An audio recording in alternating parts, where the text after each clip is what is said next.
Tax ಹಣನ ಖರ್ಚು ಮಾಡಿದಾಗ ಮುಂದುವರಿಸ್ತಾರೆ. ಅದು ವಿಶ್ವಾಸ ನಮಗಿದೆ. ಆದರೆ ಸುನಿಲ್ ಕುಮಾರ್ ಅವ್ರಿಗೆ ನಾನು ಕೇಳೋದೇನು ಅಂದರೆ, ನೀವಿದ್ರಲ್ಲಪ್ಪ ಅಧಿಕಾರದಲ್ಲಿ 5 ವರ್ಷ, ನೀವು 3.5 ವರ್ಷ ಇದ್ರಿ, ನೀವು ಯಾಕೆ ಮಾಡಲಿಲ್ಲ? ಅವಾಗ ಮಾಡಬೇಕಾಗಿತ್ತು. ಅವಾಗ ವಿರೋಧ ಪಕ್ಷದಲ್ಲಿ ಕೂತ್ಕೊಂಡ ತಕ್ಷಣ ನಿಮಗೆ ನೆನಪಾಗುತ್ತೆ ಹಿಂದುಳಿದವ್ರದ ಬಗ್ಗೆ. ಆಮೇಲೆ this is complete survey of socio economical survey. ಅದನ್ನು ಮತ್ತೆ ಮಿಸ್ಕನ್ಸೆಪ್ಷನ್ ಬೇಡ. ಅದು ಸೋಷಿಯೋ ಎಕನಾಮಿಕ್, ನಮ್ಮ ಸ್ಟೇಟಸ್ಸು, ಯಾವ ಜಾತಿಯವ್ರದ್ದು, ಯಾವ ಧರ್ಮದವ್ರದ್ದು, ಎಲ್ಲೆಲ್ಲಿದ್ದೀರಿ ಅಂತೇಳಿ ಮಾಡಿ ಮುಂದೆ ಪ್ರಾಜೆಕ್ಟ್ ಕೊಡಬೇಕಾದ್ರೆ ಯಾರ್ಯಾರಿಗೆ ಏನೇನು ಪಾಲು ಹೋಗಬೇಕು ಅಂಥೇಳಿ ಮಾಡಬೇಕು ಅಂತೇಳಿ ಸಿದ್ದರಾಮಯ್ಯ ಸಾಹೇಬರು ಅದನ್ನು ಮತ್ತು ಕಾಂಗ್ರೆಸ್ ಪಕ್ಷದವರು ಆ ನಿಟ್ಟಿನಲ್ಲಿ ಮಾಡಿದ್ದು. ಅದು ಇಟ್ಸ್ ಅ ಫೇರ್, ಒಳ್ಳೆ ಕೆಲಸ ಅದು.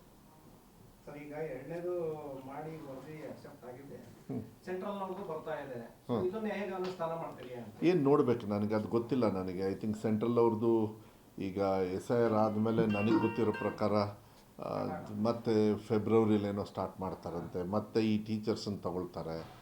ಇದನ್ನೆಲ್ಲ ನಿಲ್ಲಿಸ್ಬೇಕು. ಟೀಚರ್ಸ್ನ ತಗೊಳ್ಳೋದ್ರ ಬದಲು ಪರ್ಯಾಯವಾಗಿ ಏನಾದರೂ ಒಂದು ಸಿಸ್ಟಮ್ನ ನಮ್ಮ ದೇಶದಲ್ಲೇ ಕ್ರಿಯೇಟ್ ಮಾಡಬೇಕಾಗತ್ತೆ. ಅದನ್ನು ಭಾಳ ಎಫೆಕ್ಟ್ ಆಗ್ತಾಯಿದೆ. ನಾನು ಮೊನ್ನೆನೂ ಕೂಡ ಹಂಚ್ಕೊಂಡೆ.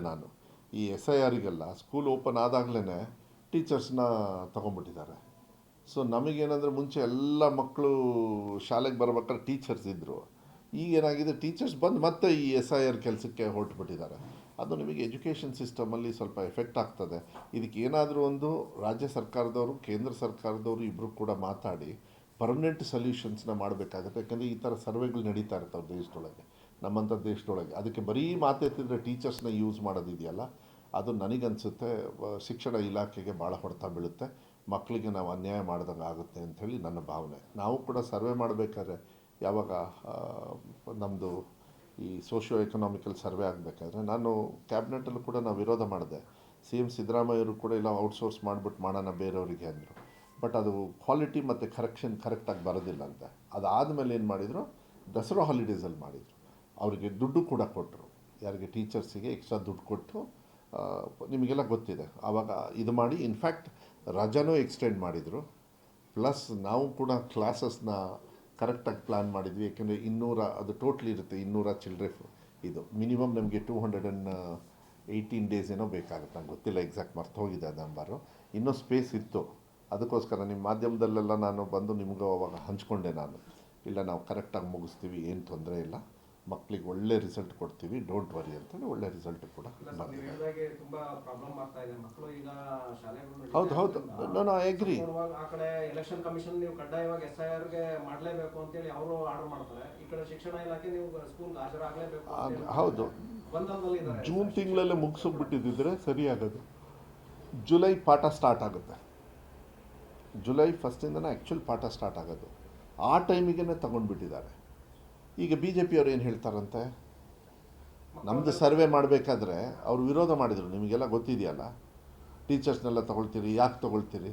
ಹಾಗಾದ್ರೆ ಈಗ ನರೇಂದ್ರ ಮೋದಿ ಅವರು ಸರ್ಕಾರ ಏನು ಮಾಡ್ತಾಯಿದೆ ಅಂತ ಸೆಂಟ್ರಲ್ ಗೌರ್ಮೆಂಟು 2 ಸತಿ ಮಾಡ್ತಾರೆ. ಈಗ SIRದೊಂದು ಮಾಡ್ತಾರೆ, ಇದಾದಮೇಲೆ ಎಂಥದ್ದು ಸೆನ್ಸಸ್, ಮತ್ತು ನಿಮಗೆ ಯಾವಾಗ ಆಗುತ್ತದು, ಫೆಬ್ರವರಿ ಅನಿಸುತ್ತೆ. ಅದು ಮತ್ತೆ ನಿಮಗೆ ಎಕ್ಸಾಮ್ ಟೈಮು.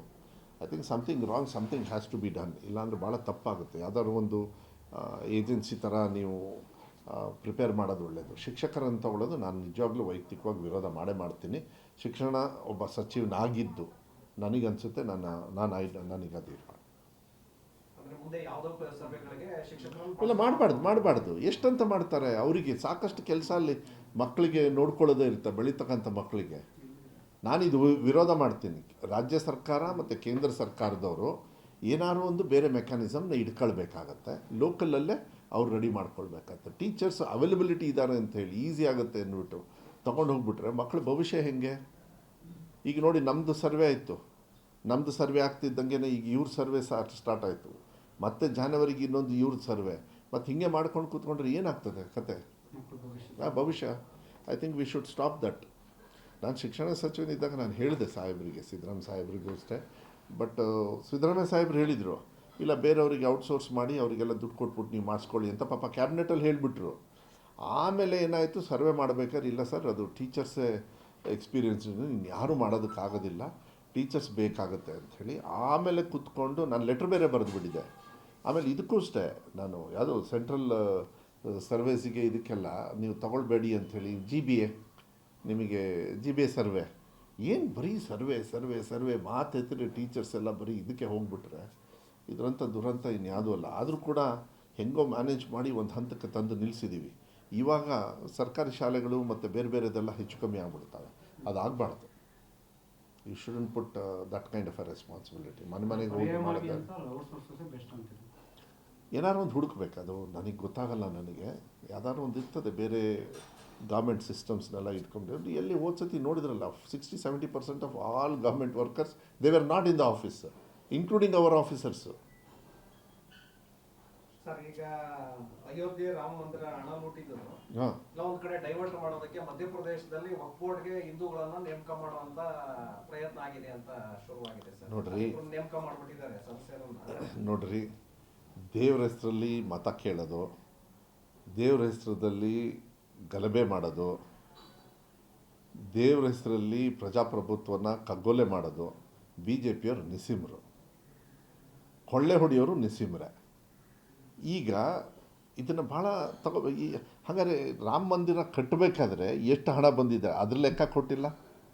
ಈಗ ರಾಮ ಮಂದಿರ ಹುಂಡಿಗೆ ಕೈ ಹಾಕ್ತಾರಂತ ಹೇಳಿದರೆ ಇವ್ರು ಎಂಥ ಭಕ್ತರು ಇರ್ಬೇಕು ಹೇಳ್ರಿ. ಯಾಕೆ ರಾಮ ಹೇಳಿದ್ದಂತ ಇವರಿಗೆ ಬಂದು ಕಳ್ತನ ಮಾಡಿ ನೀನು ನನ್ನ ಹೆಸ್ರಾಗ ನೀನು ದುಡ್ಡು ತೊಗೊಂಡು ಹುಂಡಿಯಲ್ಲಿ ಬಂದಿರೋದನ್ನ ಕಳ್ತನ ಮಾಡಿ ಉದ್ಧಾರ ಆಗೋ ಅಂತ. ನಾಚಿಕೆ ಆಗಲ್ಲ ಇವರಿಗೆ? ನಾಚಿಕೆ ಆಗಲ್ಲ ಇವರಿಗೆ? ರಾಮನ ಹೆಸ್ರಲ್ಲಿ ಕೊಳ್ಳೆ ಹೊಡಿತಾರಲ್ರಿ. ಈಗ ಕೃಷ್ಣ ಅಂತಾರೆ ಎಲ್ಲ.